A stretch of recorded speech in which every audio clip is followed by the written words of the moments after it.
أعوذ بالله من الشيطان الرجيم. بسم الله الرحمن الرحيم. الرحمن علم القرآن خلق الإنسان علمه البيان. الشمس والقمر بحسبان والنجم والشجر يسجدان والسماء رفعها ووضع الميزان ألا تطغوا في الميزان وأقيموا الوزن بالقسط ولا تخسروا الميزان والأرض وضعها للأنام فيها فاكهة والنخل ذات الأكمام والحب ذو العصف والريحان فبأي آلاء ربكما تكذبان خلق الإنسان من صلصال كالفخار وخلق الجان من مارج من نار فبأي آلاء ربكما تكذبان رب المشرقين ورب المغربين فبأي آلاء ربكما تكذبان مرج البحرين يلتقيان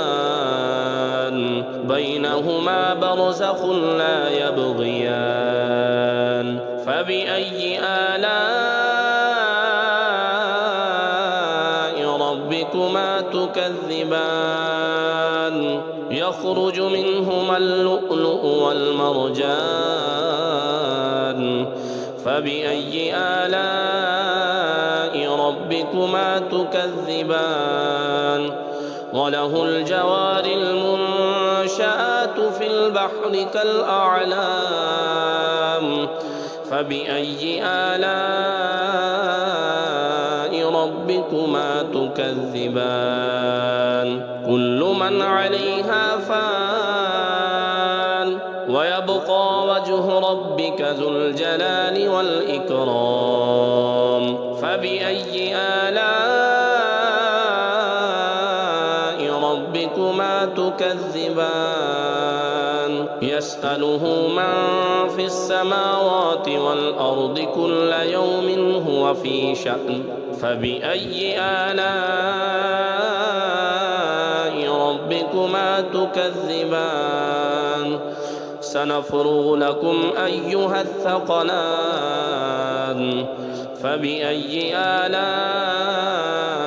ربكما تكذبان يا معشر الجن والإنس إن استطعتم أن تنفذوا من أقطار السماوات والأرض فانفذوا لا تنفذون إلا بسلطان فبأي آلاء ربكما تكذبان يرسل عليكما شواظ من نار ونحاس فلا تنتصران فبأي آلاء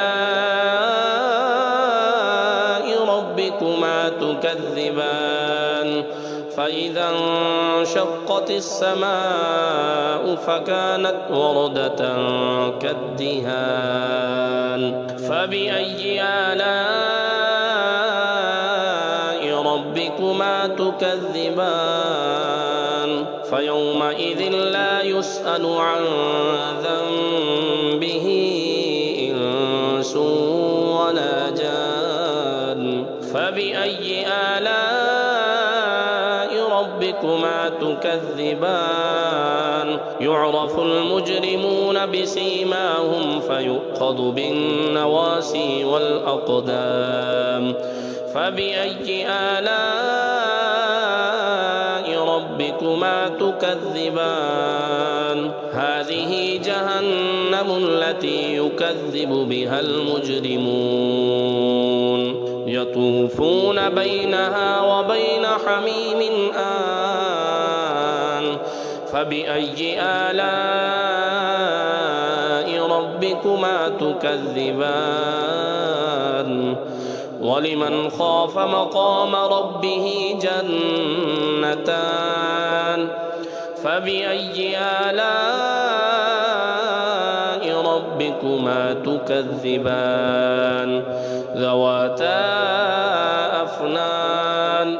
فبأي آلاء ربكما تكذبان فيهما عينان تجريان فبأي آلاء ربكما تكذبان فيهما من كل فاكهة زوجان فبأي آلاء ربكما تكذبان متكئين على فرش بطائنها من استبرق وجنى الجنتين دان فبأي آلاء ربكما تكذبان فيهن قاصرات الطرف لم يطمثهن إنس قبلهم ولا جان فبأي آلاء ربكما تكذبان كأنهن الياقوت والمرجان فبأي آلاء ربكما تكذبان هل جزاء الإحسان إلا الإحسان فبأي آلاء ربكما تكذبان ومن دونهما جنتان فبأي آلاء ربكما تكذبان